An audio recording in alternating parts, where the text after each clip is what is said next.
Hello there, you magnificent bastards. When you woke up this morning, I'll bet the last thing in the world that you thought of was that by the end of the day, you were going to feel sorry for Antiochus Epiphanes. Spoiler alert, it's all about the money.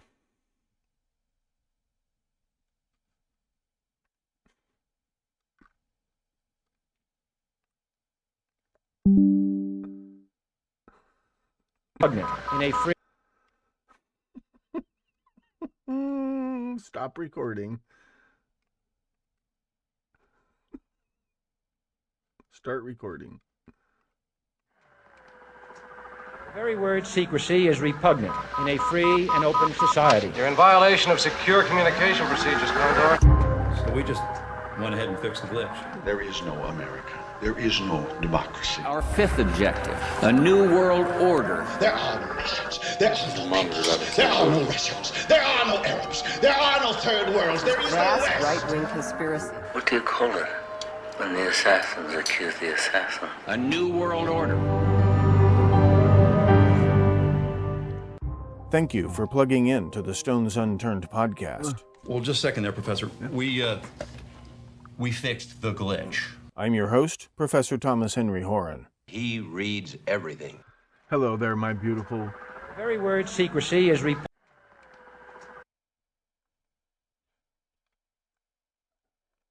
Hello.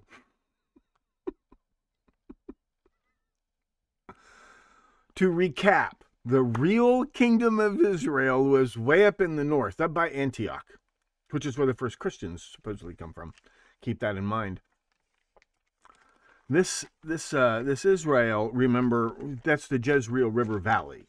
This is the gateway that it's like a saddle valley. You see those highlands that run across highlands that run across the eastern shore of the Mediterranean, right? All the way from what's south of Judah all the way up into Anatolia.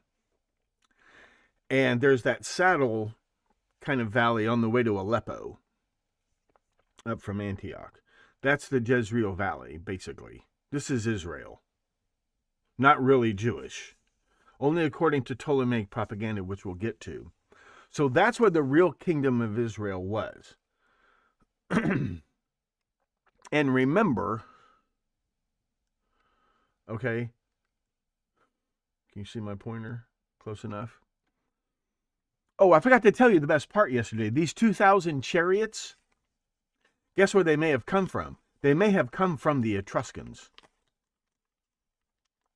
They may have come from the Proto-Etruscans, the Euboean, the Oboe Greeks, the Oiboean Greeks, around between Troy and Antioch. That's where those chariots may have actually come from, because that's actually Israel.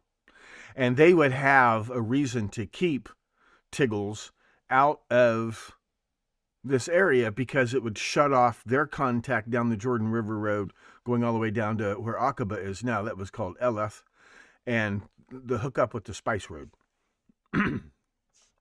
Okay?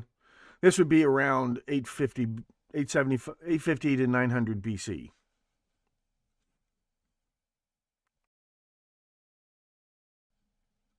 Okay? Though they're all known for heavy cavalry and chariots, so that is a very good possible location for where those chariots come from. That would explain why Israel has the resources to field 2,000 chariots. They don't come from the south towards Judah. They're coming actually from the north of this battlefield, which makes sense. A flanking attack on his right would stop him in his tracks. The point is, they would lose connection with the Spice Road if Tiggles wins. Now, later on, the Romans are going to follow this exact same route. See, they're going to follow that exact same route. Well, you can't see that. They're going to follow this exact same route later, and we're going to get to that here in just a minute. So they spoke Proto-Hebrew with a lot of Phoenician business loanwords. That's a duplicate slide. Okay, and they invent what becomes Aramaic. So the Proto-Hebraic, the Israelish script, I'm calling it the Israelish script, which is an adaptation of Phoenician, but with vowels added by reusing consonants in weird positions to indicate vowels. To the west, the Oiboean Greeks will add a full plate of vowels and call that the Greek alphabet. And in the very early stages of this, the Etruscan pioneers, the Etruscan colonists, they pop out of the seed pod and they scatter themselves all over the Italian peninsula and become the Etruscans. And they have, but they don't, it's the Italian, whatever local language they spoke, and they only really record the Israelish Phoenician business-oriented loanwords. That's all you really see in Etruscan script. They don't really use it to write their native language. They only use it for the language of business, and they barely know how to use it. The Greeks will take it further, and they'll add literature. You know, the Etruscans are Italian hillbillies. This is Jethro Bodini, okay, Jethro Bodino, and he has been taught, these consultants go out and they teach these locals how to run. So that's kind of why they're like these nouveau riche hillbillies, because they are. That's the Etruscans, okay? So in the East, when is it Sargon? Sargon II actually. Now in the South, in Judah, they will take just the consonant-only version of Phoenician and turn that into Proto-Hebraic script. So we already have a linguistic and calligraphic actual distinction between Israel and Judah. This is important.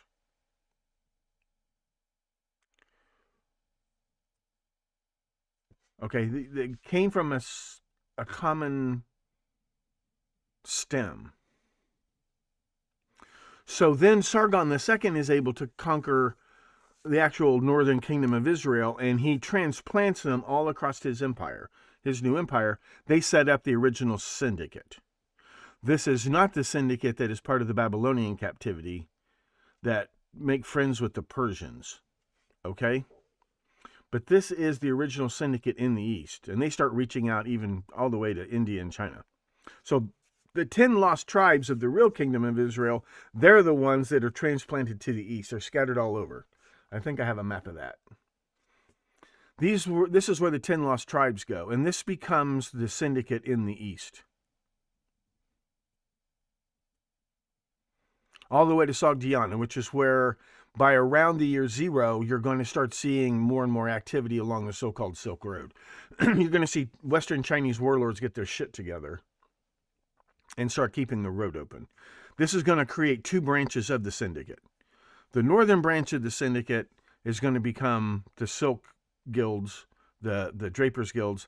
The southern branch is going to be dedicated to the spice trade and drug trade. They all trade in slaves. They all trade in silk. From this moment on, the West is going to start going broke buying silk. There's a theory that the only reason the Romans took over the whole world was to get direct access to silk. Now you see over here, you see where the Indus Valley, right across the river down in here, that's Mehrgar. We talked about that yesterday. We'll come back to that.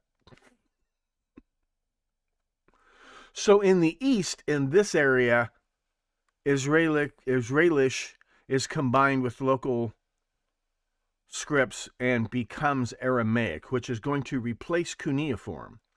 Really, it's the conquest of Israel by Sargon and the first diaspora, the first Golah, that creates the Aramaic language, and it replaces cuneiform as the language of business, and that will echo backwards, and that's why, Hebrew is this language of business, and it's also going to be an alternative to this is going to be Koine Greek. So Aramaic is the business language of the Semitic languages, and Koine is the business language of the Western languages. But it's business language. And this is going to kind of perpetuate a cultural split and political split. Now, the two unlost tribes skipped Israelish and went right straight to Hebrew. So now you have this closed loop in the West. They're shut out of the East. So they're just doing business here in the Mediterranean. And then west of here, they plant the seeds of that'll be the Etruscans. Okay? In the meantime, is it the next, whoever the hell it is, Hezekiah fights, it's Shalmaneser. They fight to a draw. There's a plague, as always. And the Neo-Assyrians go home, declare victory. Hezekiah declares victory. But suspiciously enough, he sets up a Neo-Assyrian, right? The Neo-Assyrians never called this Israel. I thought maybe it was an administrator's mistake. They called this Judea. But they expect Hezekiah, who is local, they expect him to set up an Israel-style central temple, central tax collection base. And this is done, this is not technically a surrender, this is technically, and then he starts doing a backdoor deal. All north of here, the Neo-Assyrians are going to treat this just as a breadbasket. So they don't really care where the taxes go. There's not much taxes to collect. It's just, they're just raising grain to pay for their army, and they don't care where the taxes go so much. So Hezekiah has been kind of making backdoor deals with what's left of the old Israel kingdom and the Phoenicians, right? The tribe of Dan in the north, they have contact with the Phoenicians. What city is that? And south of there is Gaza. This is still Palestine. This is where the Philistines have their strongholds. I'll go into this more detail. So Hezekiah sets up the kingdom of Judah in Jerusalem, not Israel. And it's not even accidentally called Israel. Later on, the Ptolemies will call it Israel. Okay, so here's today's episode. So in 540, so you have this in the Neo-Babylonian, Neo-Assyrian empires, you have internal revolts. Tribe after tribe grabs the reins. So in 540 to 530, a far eastern tribe, the Farsi, who were Zoroastrian, and this religious mania drives them, they take over. So now this is the final extent of the Persian Empire.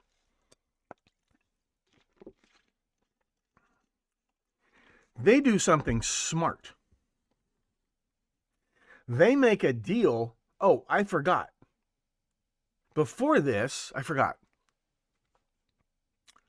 Nebuchadnezzar, once this is up and running, and Nebuchadnezzar realizes there's cash leaking out of here, he will invade Judah, smash Judah, and he will take that business elite back to Babylon. That's the Babylonian captivity. This doesn't last very long. In 540 to 530, the Persians make a deal with the Gola of Babylon and install them in the Jerusalem temple. This will become the Pharisees. They have a really good idea, which is that they will funnel money west. There's they create this whole thing that the Jews don't have to pay taxes to the imperial state, and that instead all Jews will send their taxes and donations to Jerusalem. This will provide Jerusalem with a self-funding source, and of course they'll be grateful to the Persians, right? And the Pharisees were, to be a bulwark against the Ptolemies, what would be the Ptolemies later. They're going to build up Jerusalem as a base to try to move more permanently into the West, in particular Egypt. This is their plan. As soon as they do this, this is just a few years later, Alexander the Great comes along from the West.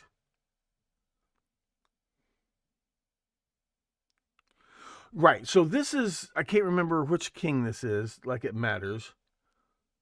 In the book of Ezra, and Ezra is a professional, he's one of the syndicate elite. The Lord, the God of heaven, this is the Persian king saying this is in this treaty, which is echoed in Ezra. The Lord, the God of heaven, has charged me to build him, he's talking about Yahweh, and they call their God Yahweh, to build him a house at Jerusalem. He is the God who is in Jerusalem. This is the Second Temple period.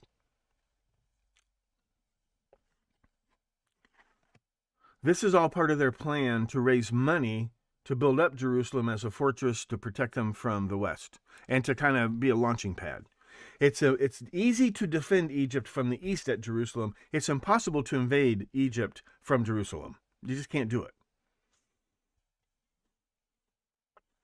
There's a Jewish military colony in the Nile on an island called Elephantine. These papyri from about 450 contain letters from the local Jews to the Persian governor asking for permission to rebuild their temple after it was vandalized.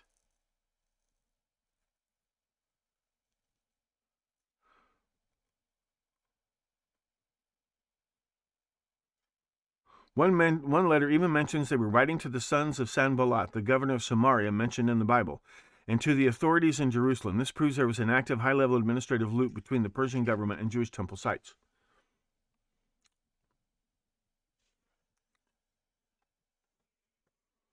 In the Masoretic text, the so-called Hebrew text, the non-Greek Septuagint text of Ezra, the sections of the land grant by the Persians to Jerusalem are written in Aramaic, not Hebrew.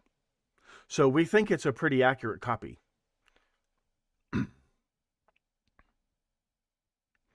So from this time forward, the Eastern Syndicate is going to be united, or there's an attempted unification between Judah and Israel that really starts under the Persians. But the Ptolemies are going to take it over the top. Okay, so this converted elite, who will become the Pharisees, are installed as the high priests in the temple.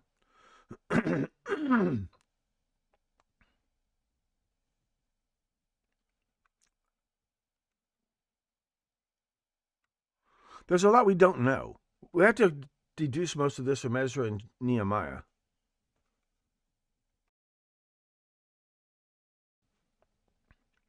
So what they did was the Persians kept the original syndicate, Israel diaspora, they kept it where it was.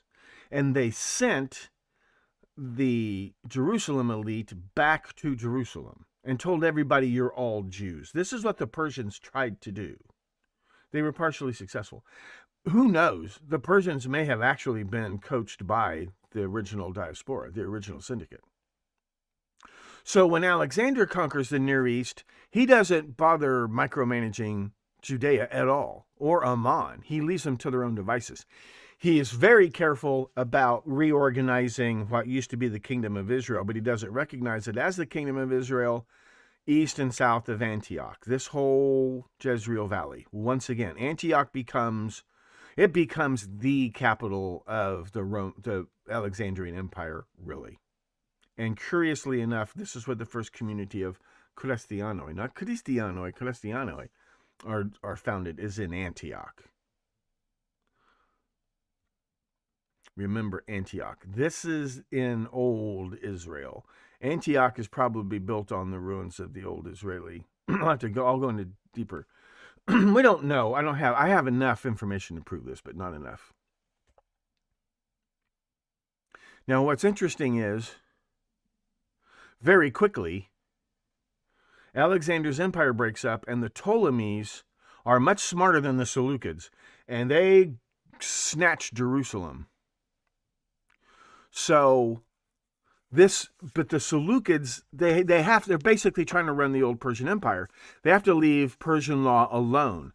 So this whole entire network now starts paying tithes and taxes and donations to Jerusalem, which is actually in the Ptolemaic sphere of influence, not the Seleucid sphere of influence. It takes the Seleucids about 100 years to figure this shit out. Now, the Ptolemies, Ptolemy the Third. Well, in 240 BC, Onias the Third, I think. Onias the First, Onias the Second refuses to pay the tribute to Ptolemy. But this is quickly quashed. But there's tension. This is about when the Pharisees start to get pissed off. Okay? So his nephew, Joseph ben Tobias, goes behind his back and outbids him in Alexandria. This actually goes way back to, hold on, when did the Tobiads?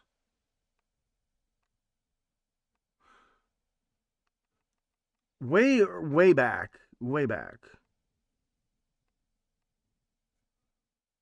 Yeah, okay, so back in 301-ish, when the Ptolemies grab Jerusalem, I don't think they're successful in grabbing Antioch. That's the problem. So the Ptolemies sell the Jerusalem Ammon tax farm to the highest bidder, which is the Tobiads. This is a little murky. They're barely mentioned. This is a little murky. So the Tobiads are gathering taxes from all over the syndicate, and they're shoveling that money back to Alexandria through their own private financial tax commercial network. So Ptolemaic Syria, you might say, is the Tobiad Empire within the Ptolemaic Empire. And they are already rejoining those. They're always rejoining the links. They're family connections. Brothers-in-law, you might say. And they're just using different empires, right, to help their own corporation, so to speak.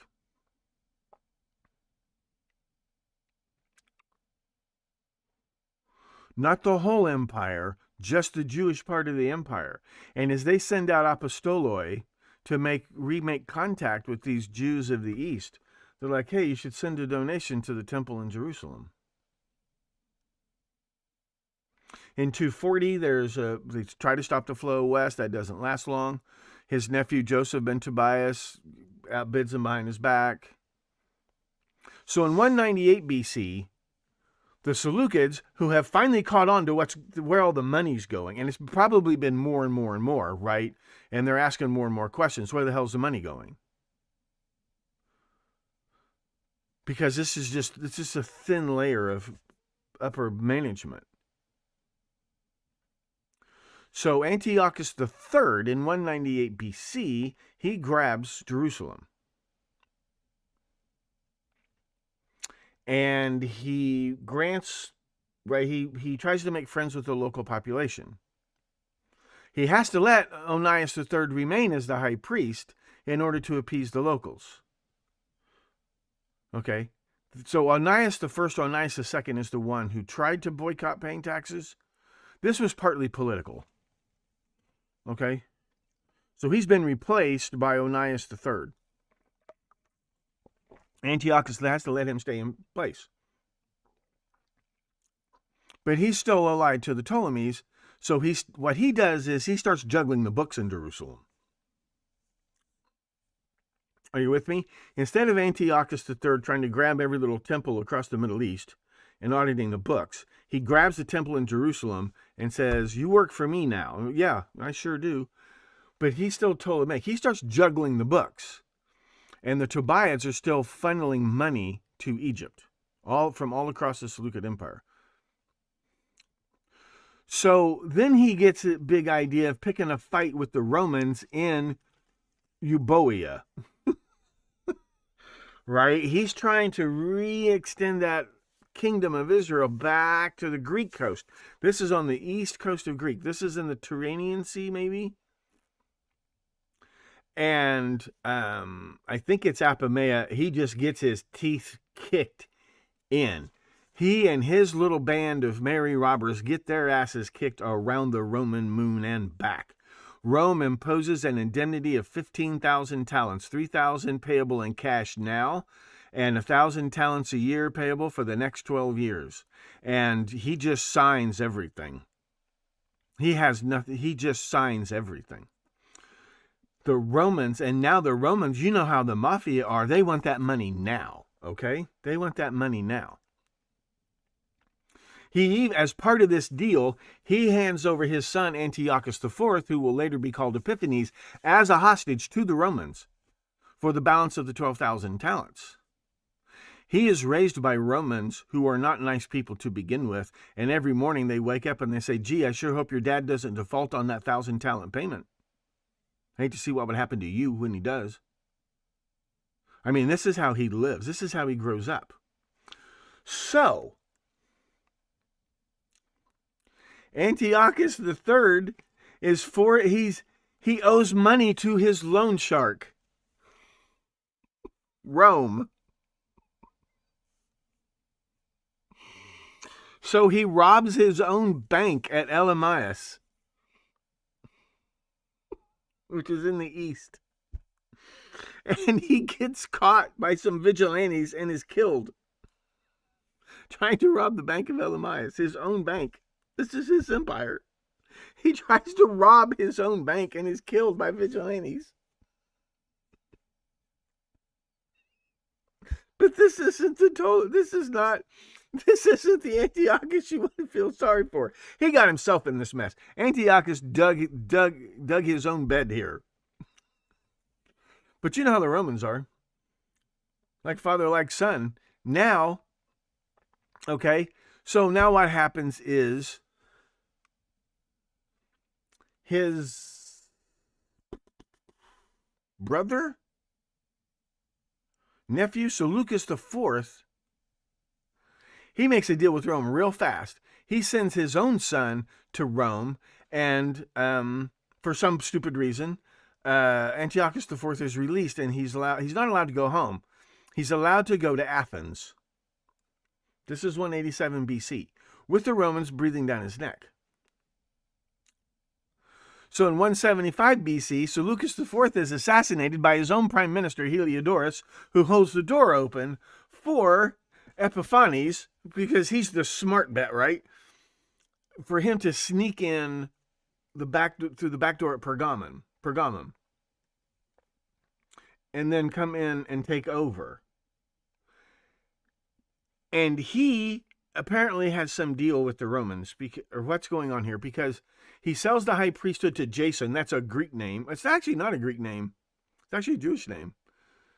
360 talents cash, and then another 80 on credit. He owes 1,000. That's the first payment. The payments are late. Actually, this is just to pay the fig. He gives the Romans 360 talents just to pay the fig on the 12,000 talents that they still owe. In 172, he sells the high priesthood again, this time to Menelaus, for even more money. Rome is, but they want the money. They want the money.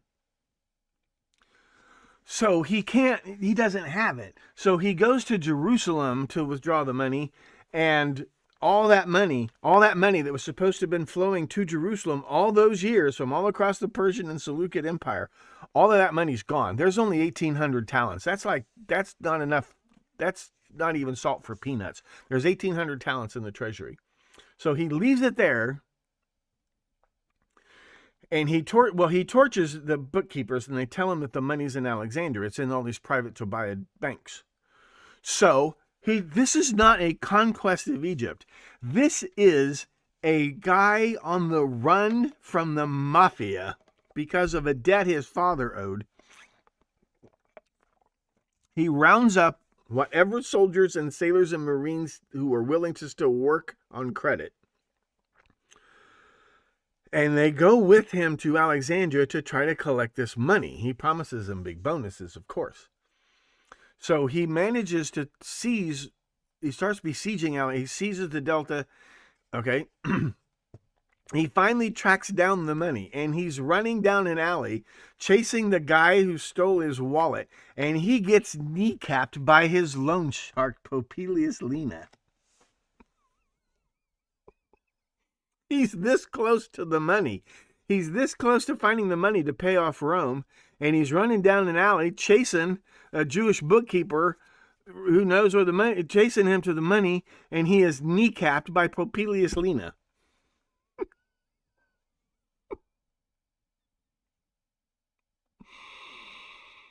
And he has to go home empty-handed with a legion in his back.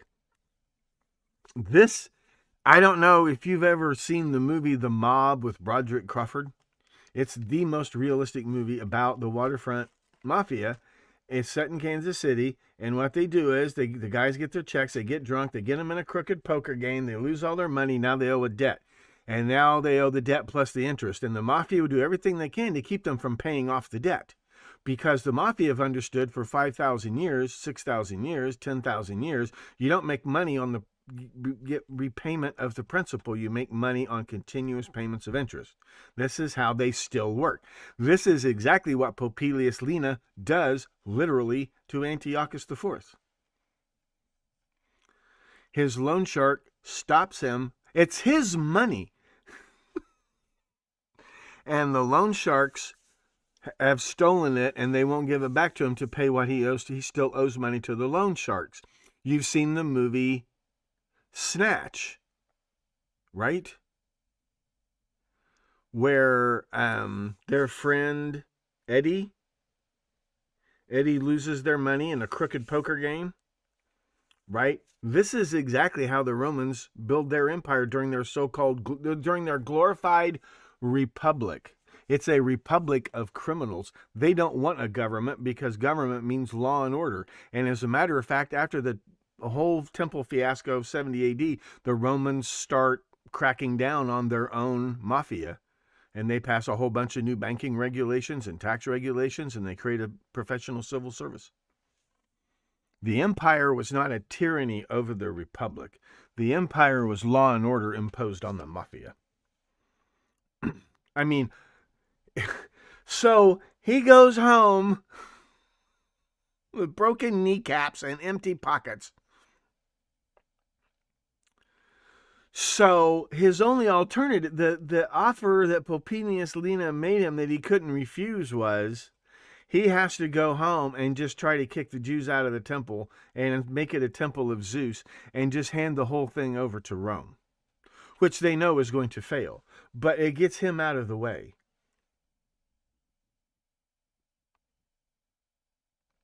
So he just grabs the 1,800 talents from Jerusalem and he goes home and gets high and goes completely insane.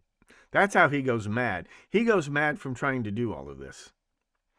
And so as a result of his pro-Roman reforms, now the Maccabees have revolted. But here's the funny thing. The Maccabees already have a deal with Rome.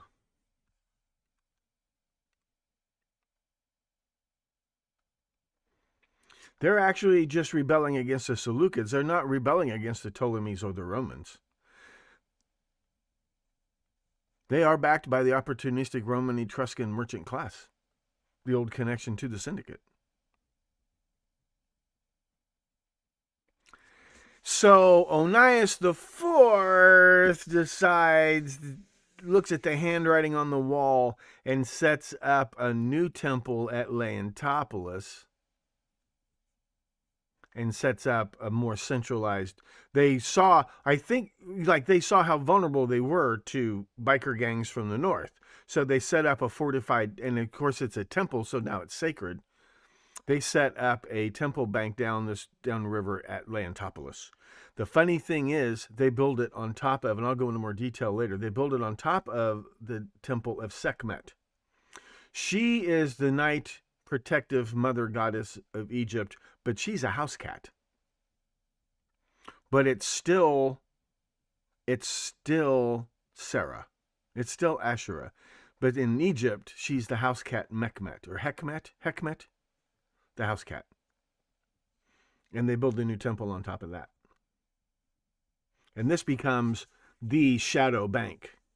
From now on, it's supposed to be Jewish law is only one temple, but now they're going to fight over who's got the legitimate priesthood in which temple. Obviously, we have the Neo-Zadokites, the completely phony Sadducees, They are running the temple at Leontopolis, right? Let me double check that. We definitely know that the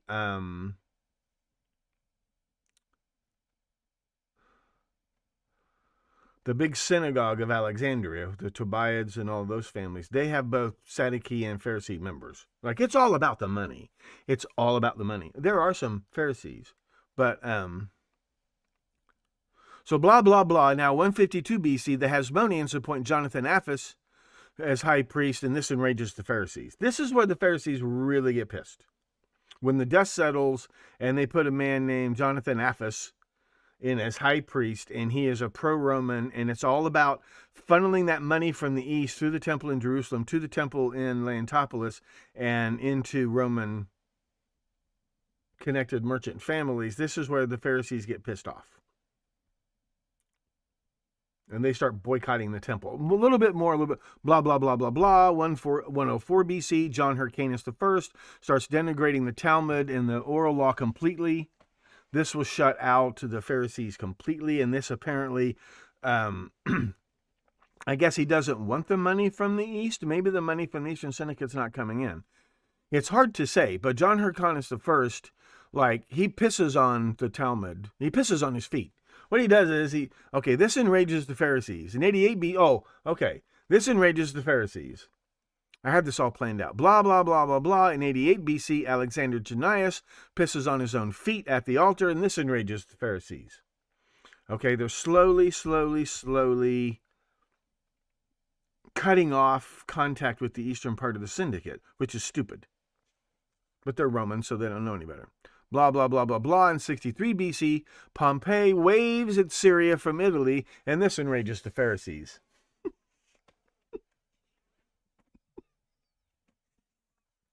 The Pharisees get madder and madder and madder. Blah, blah, blah, blah, blah. 37 BC, Antigonus II Mattathias, who is backed by the Parthians, who the Romans have pissed off as much as they possibly can, is crucified, the only king of the Jews ever crucified by the Romans, by Mark Antony at Antioch. I forgot to point that out. At Antioch, and this enrages the Pharisees.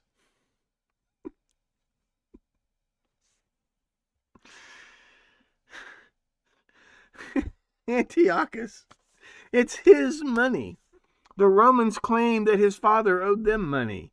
He goes looking for his money that's been stolen by somebody, and he finds it. Then Popilius Linia jumps out of an alley and just lead pipes him right across the kneecaps and says, "You still owe us 12 large."